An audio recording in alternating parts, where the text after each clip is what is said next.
Bien, très chers internautes, encore une fois, bonjour ou bonsoir selon l'heure à laquelle vous nous suivez. Aujourd'hui, vous êtes là toujours avec Jimmy Ajanga, ADG, dans la ville de Baltimore, dans l'État de Maryland, bien sûr. Aujourd'hui, nous sommes venus continuer notre mission. Que pensent les Congolais sur la gérance politique de leur pays? Comme vous le savez aussi bien, le Congo aujourd'hui connaît une situation aussi difficile et compliquée, on peut aussi le dire inadmissible. Vous savez très bien qu'à l'est de la République démocratique du Congo, il se passe des impunités, que jusqu'aujourd'hui, notre gouvernement est resté sourd sur ces problèmes. Et la population civile qui en souffre voudrait retrouver la paix et la vie normale dans cette République démocratique du Congo. Et aujourd'hui, nous allons recevoir un invité au nom de, vous allez le connaître tout de suite, avec qui nous allons débattre sur ces problèmes de que pense le Congolais sur la gérance politique.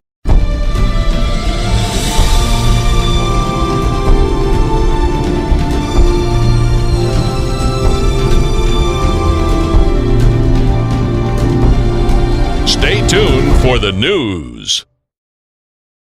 Vous êtes congolais, vous êtes libre de vous exprimer au micro de Jimmy ADG sur canalafrica.com. Voilà, bonjour monsieur. Bonjour, monsieur ADG. Et voilà, normalement, je réponds au nom de Jonathan Matanda. Je suis ici à Baltimore, euh, dans l'État de Maryland.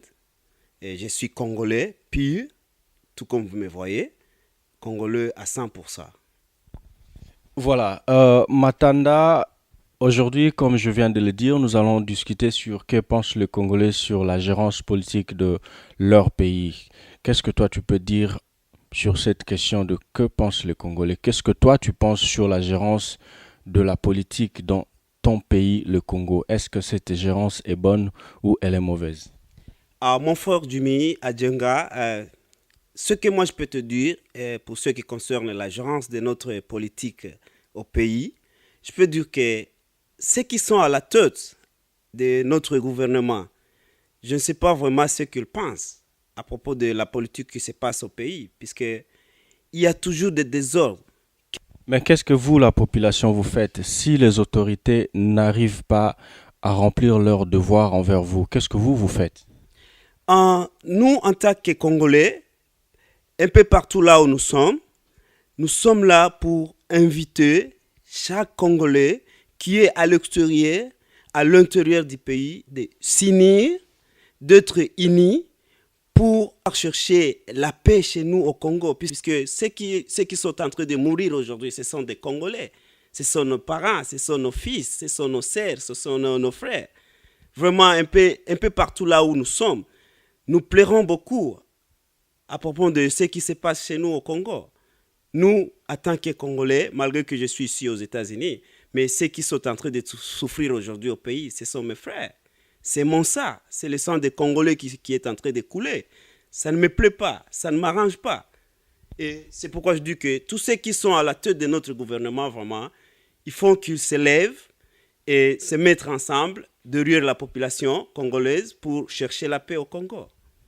Voilà, depuis 1996, si j'ai bonne mémoire, la guerre a commencé à l'est de la République démocratique du Congo et je crois bien jusqu'à présent, cette histoire de la guerre en République démocratique du Congo ne cesse pas. Et vous, Congolais ici présents dans la région métropolitaine, qu'on vous appelle bien sûr de membres de la diaspora, qu'est-ce que vous pensez de cette guerre qui ne finit pas à l'est de la République démocratique du Congo? Monsieur ADG, ce que je peux dire à cette question, ma réponse est celle-ci. Depuis l'année là que tu viens de citer, dès que la guerre a commencé au Congo, on connaît bien qui a amené la guerre au Congo. C'est le vieux Kabila qui est venu avec la guerre. En voulant chasser Mobutu. Et puis il a chassé Mobutu, il est parvenu à chasser Mobutu. Mobutu est parti. Mais il y avait de la guerre. Mais Mais est-ce que cette guerre avait pour objectif de chasser Mobutu ou ça avait autre objectif que ça?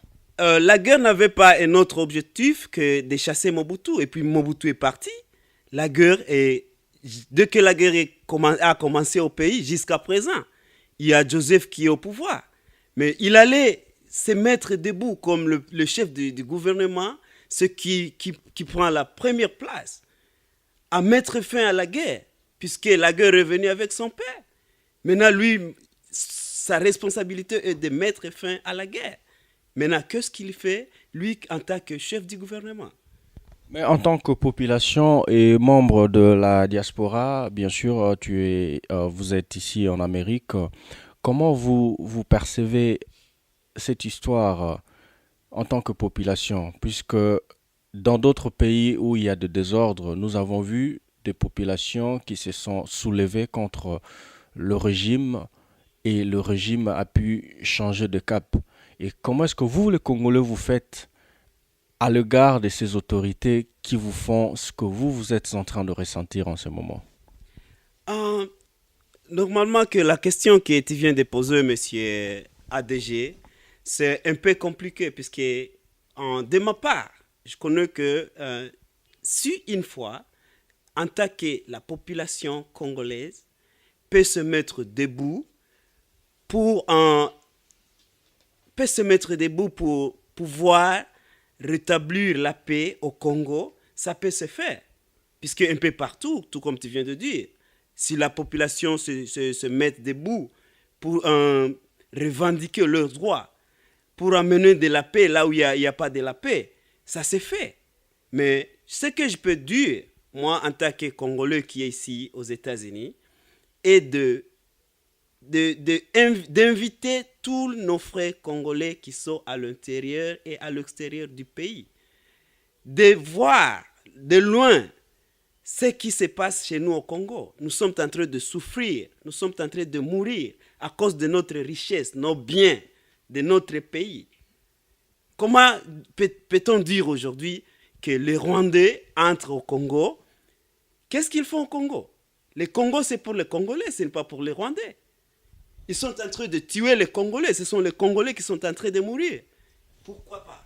Nous, les Congolais, nous ne pouvons pas nous mettre debout pour combattre avec ce gens qui vient de nous menacer, qui vient de nous envahir dans notre pays.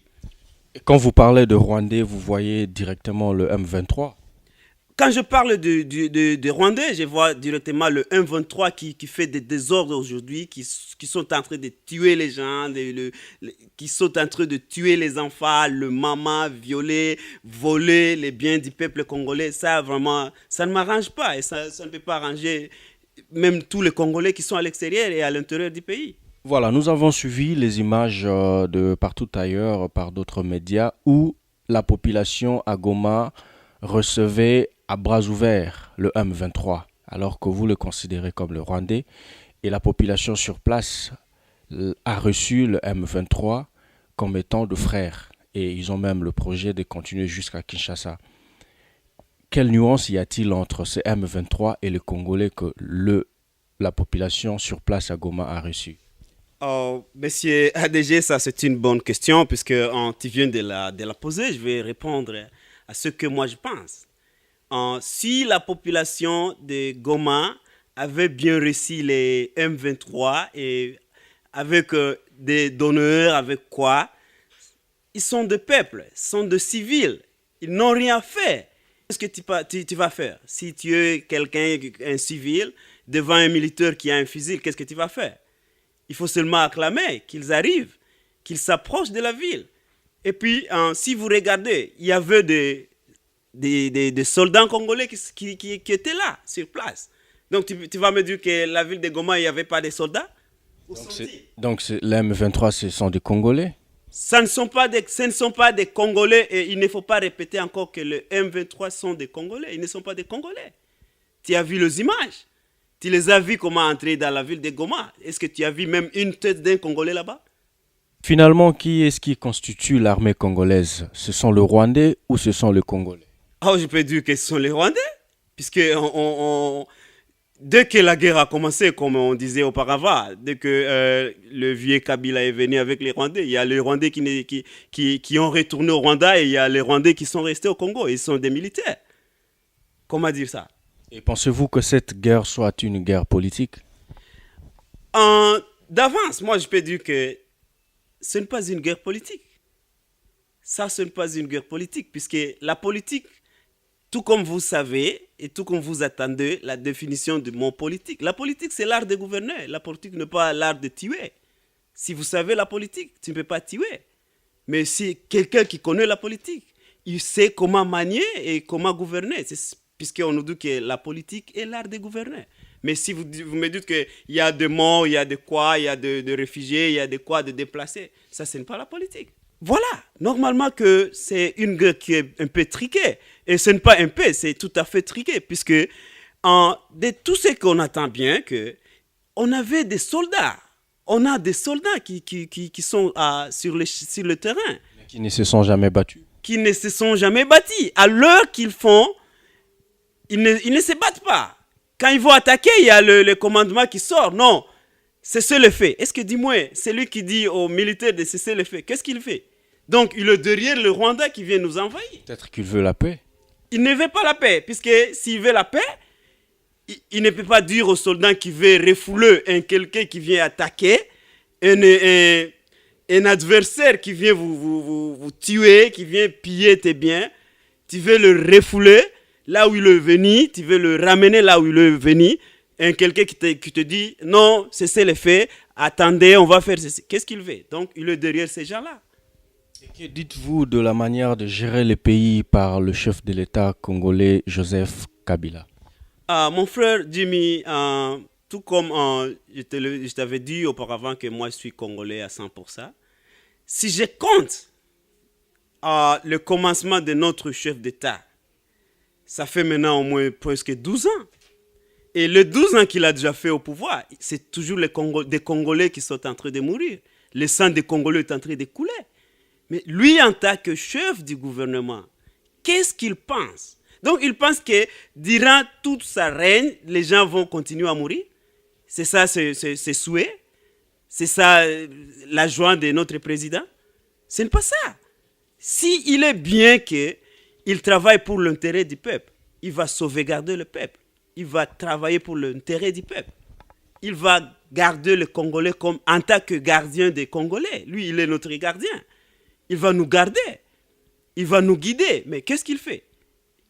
Pour dire que peut-être les gens qui sont à côté du chef du gouvernement peuvent voir revenir à leur place, prendre leurs responsabilités pour gérer la paix au Congo.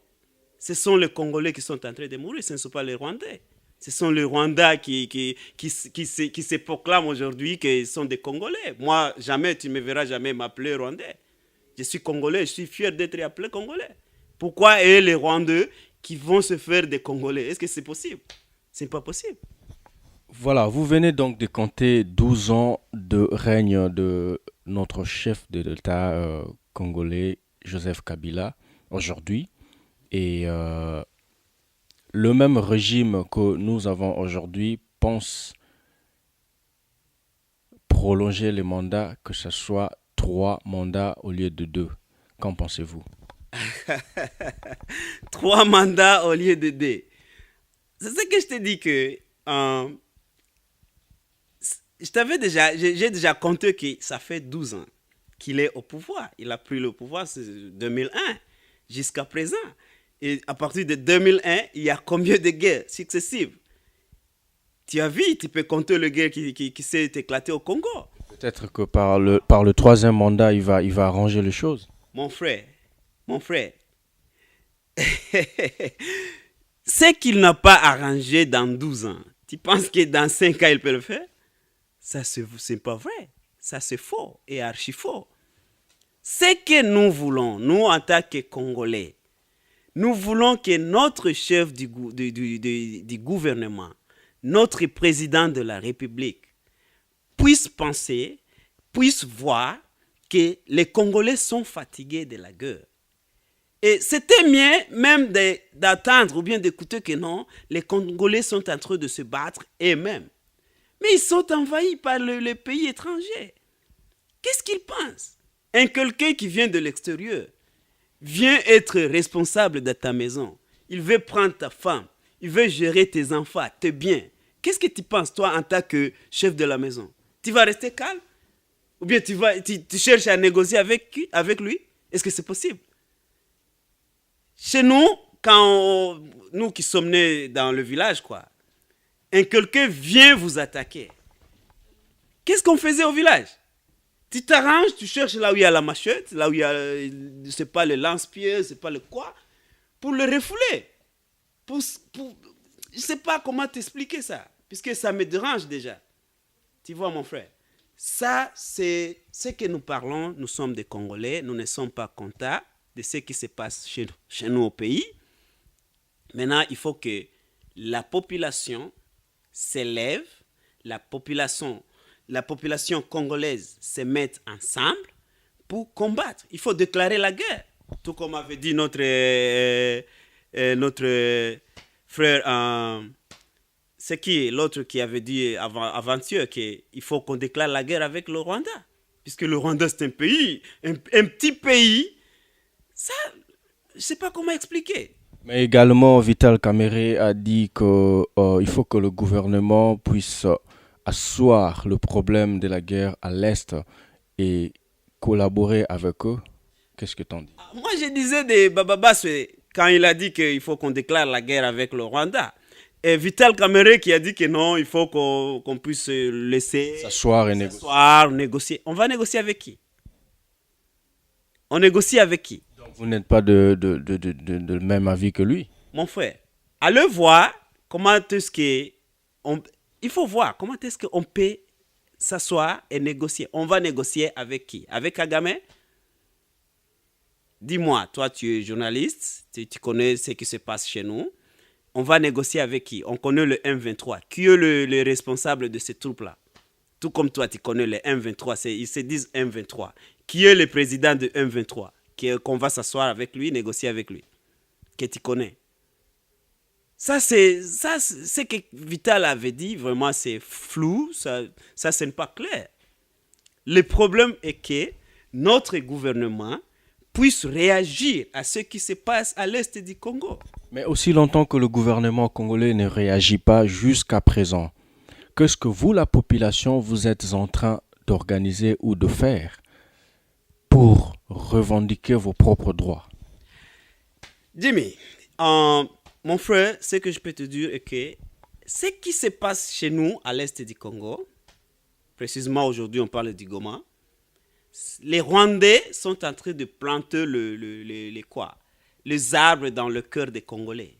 Ça, ce sont des arbres qui sont en train de planter dans le cœur des Congolais. Demain ou après-demain, ils vont subir aussi le même cas que nous subissons, nous en tant que Congolais. Être menacés par un étranger, nous tuer, voler nos biens, violer nos femmes, violer nos mamans. Vraiment ça... Un bon jour, on sait bien qu'un bon jour, ils vont payer ça. Puisqu'on dit que tout se paye ici-bas. Ils vont payer ça. Nous sommes des hommes, nous avons l'intelligence. Et regarde la population congolaise et la population rwandaise. Tout comme on a fait l'histoire, on a fait la géographie. On met le Burundi ou le Rwanda 64 fois dans le Congo. On a une population peut-être qui peut diviser au moins 10 fois à la population rwandaise. Mais ils vont payer ça un bon jour. On connaît bien qu'il y a les gens qui les soutiennent. Il y a les gens qui sont derrière eux. Les grandes puissances, ils sont derrière eux. Mais un bon jour, ils vont les lâcher. Puisque c'est le Congo. Les Congolais n'ont pas péché contre quelqu'un, mais nous savons bien qu'un bon jour, on va revendiquer. Et ça ne prendra pas encore du temps. On va revendiquer. Puisque nous sommes des Congolais, nous avons souci de notre pays. On va faire ça.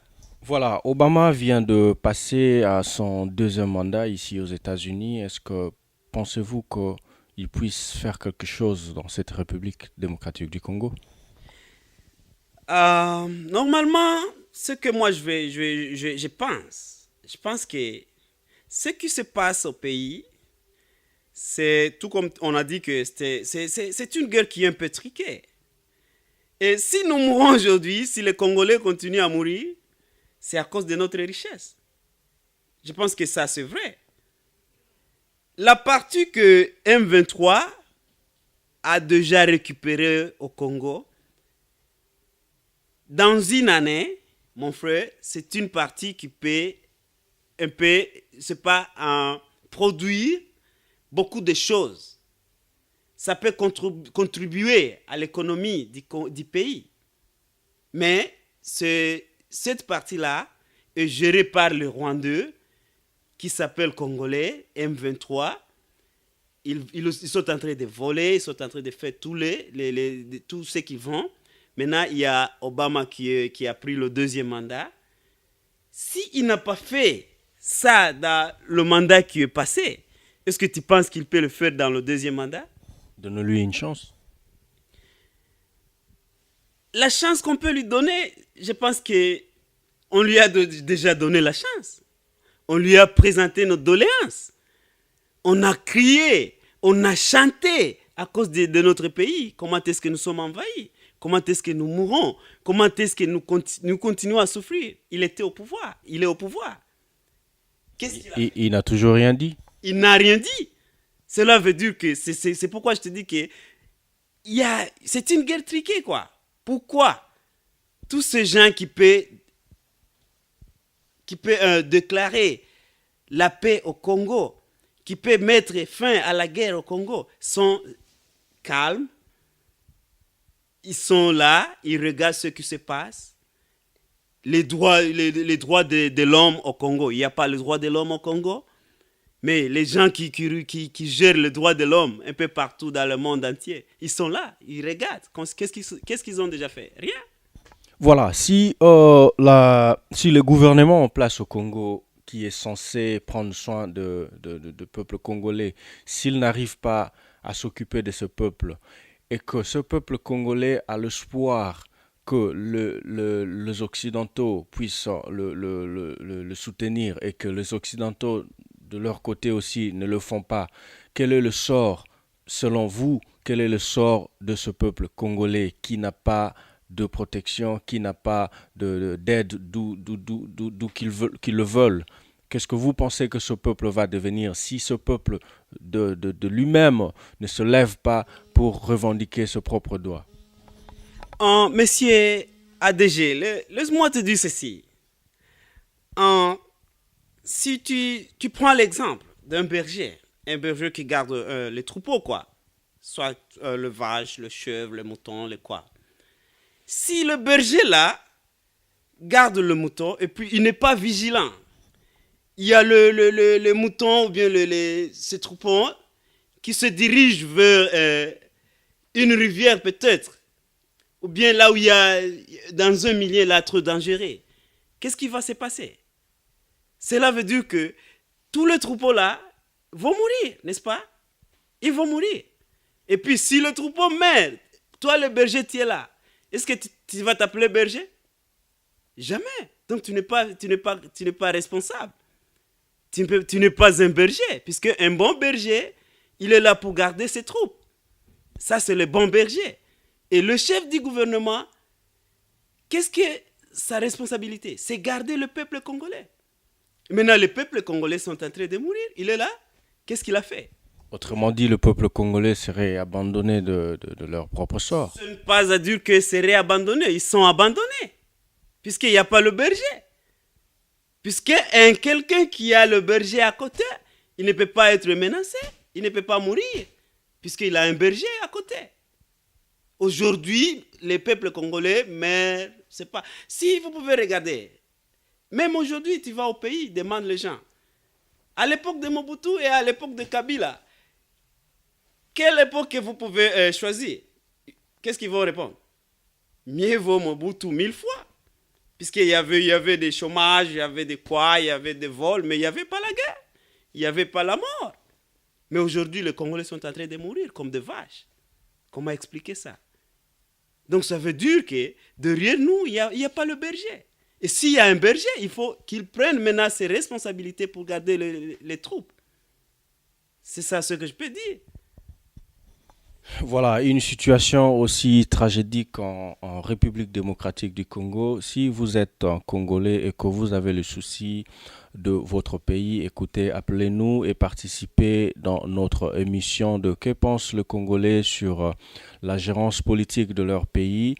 Vous nous contactez sur le numéro que vous verrez défiler en bas de votre écran. Je vous rappelle que vous êtes branché sur le www.canalafrica.com et avec notre invité d'aujourd'hui ici présent.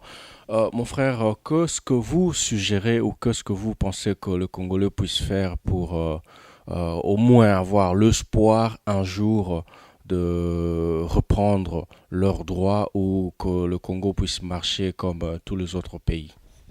Mon frère, ce que je te dis je peux dire à propos de la question là, je te dirais seulement que nous, à l'extérieur du pays, nous ne sommes pas au Congo aujourd'hui, nous sommes à l'extérieur.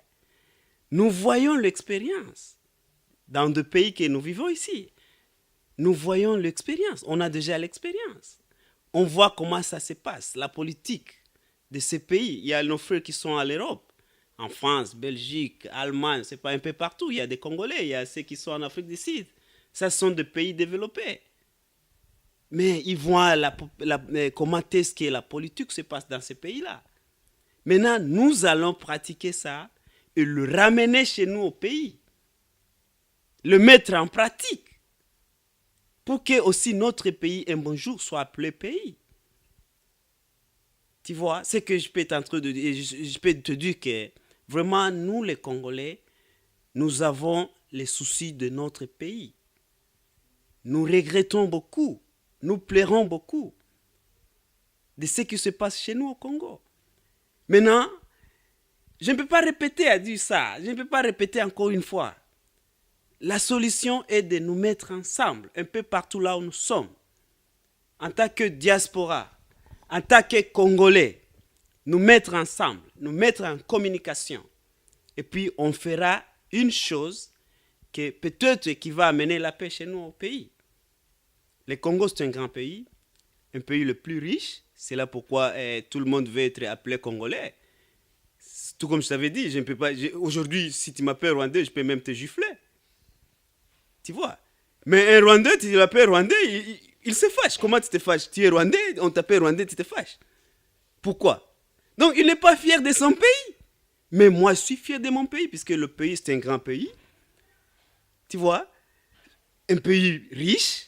Maintenant, je suis fier d'être appelé Congolais. C'est pourquoi aujourd'hui, tout le monde là veut se faufiler, s'appeler Congolais, s'appeler quoi? C'est à cause de notre richesse. Maintenant, nous les Congolais, nous allons nous tenir debout pour protéger notre richesse. Il faut que notre richesse soit mangée par nos enfants, nos peuples, mais pas par les étrangers. Ce n'est pas moi qui a fait que toi, quelqu'un soit appelé Rwandais. Ce n'est pas moi. Donc, c'est une chose qui était là depuis. Maintenant, nous les Congolais, en tant qu'un Congolais, mettons-nous ensemble, lèvons-nous, mettons-nous debout pour combattre. Voilà, nous sommes arrivés à la fin de notre émission. Que pense le Congolais sur la gérance ou la gestion politique de leur pays? Merci beaucoup, monsieur, d'être aujourd'hui avec nous sur notre plateau de 3 wcanalafrica.com et on se revoit à la prochaine. Une chose que peut-être je voulais tout simplement augmenter, messieurs les journalistes. Si notre gouvernement, si le responsable du gouvernement, le chef du gouvernement, le chef de notre armée ne sont pas capables à diriger la guerre au pays, à gérer la guerre au pays, ou bien à combattre contre le Rwanda, la population congolaise, les gens qui sont au pays, nos frères, nos papas, ils sont debout aujourd'hui. Ils attendent seulement le soutien, que le gouvernement puisse donner les armes aux gens, distribuer les armes aux gens. Et puis nous seuls, comme population, on va combattre contre le Rwanda. C'est tout. Voilà, c'était là le dernier message de notre cher invité d'aujourd'hui et nous vous attendons sur le www, comme je viens de le dire, canalafrica.com. Contactez-nous, comme ça tous ensemble nous allons continuer et débattre sur cette tragédie qui ne cesse de s'accentuer ou de s'aggraver dans notre pays, le Congo. Merci et on se revoit à la prochaine.